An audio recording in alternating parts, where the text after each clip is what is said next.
dive in. We're going to start with establishing your brand. Here's step number one. Establish your what? Measure most people fail. They log on to Facebook, they get all excited, they're like, oh, look, I can add friends, right? And they start adding, right? Everybody, you know, they get so excited, oh, I'm excited about the challenge. They start posting everything, not realizing that if you don't take the time to set up your Facebook correctly, most of that is in vain. Most people don't realize this, okay? Here's what's cool about the social media and that type of technology. Thank you, Lindsay.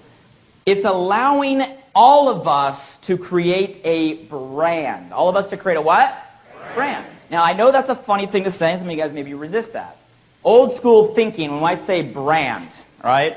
Normally that's reserved for celebrities, right? Normally that's reserved for people that have the cash, right, to put into advertising, brand building. You guys, in old school media, that was the case. New school, Web 2.0, every single person can create a massive brand quicker, faster, more effectively, and cheaper than ever before in history. And you guys, that's the power of this. Now, don't get me wrong. When I say brand, I'm not talking about you got to make a logo for your name, okay? When I say brand, I'm not talking about a company, right? When I say brand, here's what I mean. Branding is the way people feel about you. The way people what? The way people feel about you. As soon as you put yourself out there on the internet, you are starting your own personal brand building. My question is, what message are you getting across?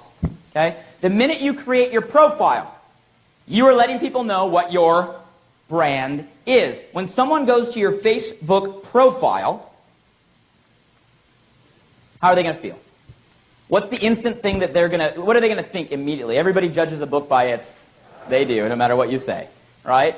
That's your cover, right? What are they going to say as soon as you go out there? Are they going to look at you instantly and in a matter of a couple seconds, are they going to say, that's a person I'd want to know. That's a person I'd want to work with. That person looks like they add value. That person looks like they're fun. That person looks like they're interesting. Or are they going to say, that person spends way too much time on Mafia Wars, right?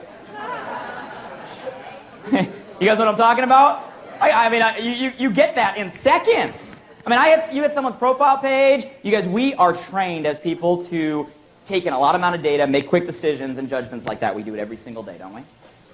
Here's what you don't know. Everybody's doing it about you every single day. And what you don't realize is how many people are watching your Facebook profile.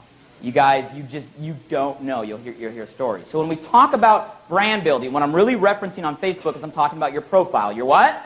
Profile. Okay, a couple different things. Okay, and I apologize for kind of the lighting over there, but you guys all know what a Facebook profile looks like. Very first thing, your profile photo. What does it say? Okay, your profile photo is the most important thing on Facebook. What does it say? When I look at your profile, what's my instant gut reaction? How am I going to about you? Okay? Is it an authority? Are you a family person? Do you look like a fitness expert, right? Do you look like a mom with their kids? You know, what reaction am I going to get out of your profile photo? It's the number one thing that you got to get right on Facebook because people are going to judge your profile photo more than anything else. You guys are like, this is really simple, right? But most of you guys in the room, I guarantee you, have not strategically thought out what profile photo you put on your Facebook. And every single time you post, people are making judgments based on your what?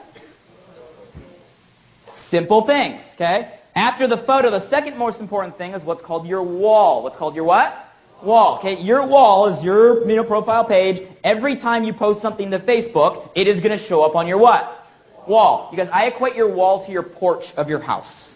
And the reason I call it the porch of your house is, how many guys have walked up to a house, just had, an elegant, great-looking entry. You walked in, you're like, you just knew this place was going to be nice, it was going to be fancy. Have you ever been to a place like this, right? It was very inviting. How many guys have ever walked into a house, right? Maybe someone you didn't know, right? You walked into a house, and it was just like garbage, trash, not taken care of, dead this, dead that. Walk in, and you're like, what am I walking into? Anybody been in that experience, okay? That's your wall. That's your wall. If I go hit your profile wall, what's on it? Is there things of value? Is there things that are intriguing? Is it something that's interesting? Or is it full of quizzes that you took, right? Random, and I know Facebook's kind of a pain with this, because every time you do anything in Facebook, they'd like to throw it on your what? Oh, you guys, clutter, debris, garbage, remove it. One of the most valuable buttons on Facebook is in the upper right. When you scroll, it says what? Remove, okay? You need to remove your clutter. You need to keep your wall clean. Heaven forbid someone else starts throwing garbage on your wall. How many of you guys have ever had someone post something to your Facebook wall? Who got annoyed on that one? You guys take note. Remove it, okay? And it's okay to delete people. You guys, in Facebook world, it's okay to delete people. Facebook doesn't tell them you deleted them. Okay?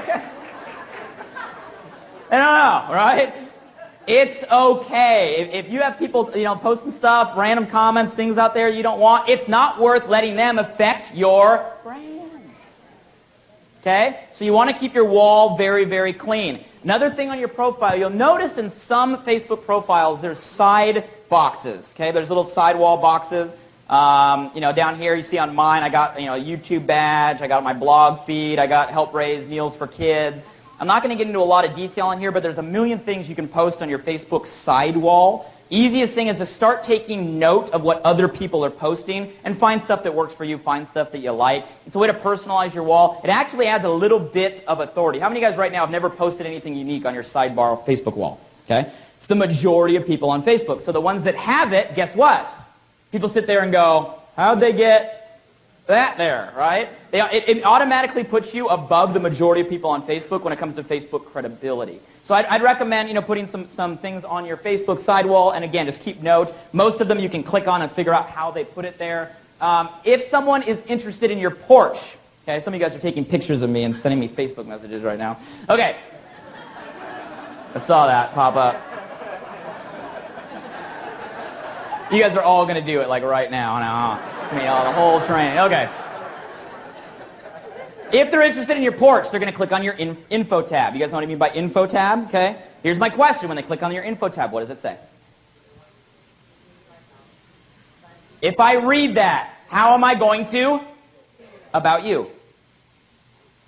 Am I going to read that and think you're an authority, you're an expert, you're an interesting person, you're honest, you're trustworthy? Am I going to relate to you? The key word on your info tab is relate. It is what? Relate. Okay, you need to relate to as many people as possible on your info tab, which means fill it out. It's so easy to relate. I mean, music. Put a lot of it out there, okay? I mean, and put what's truthful, but I'd put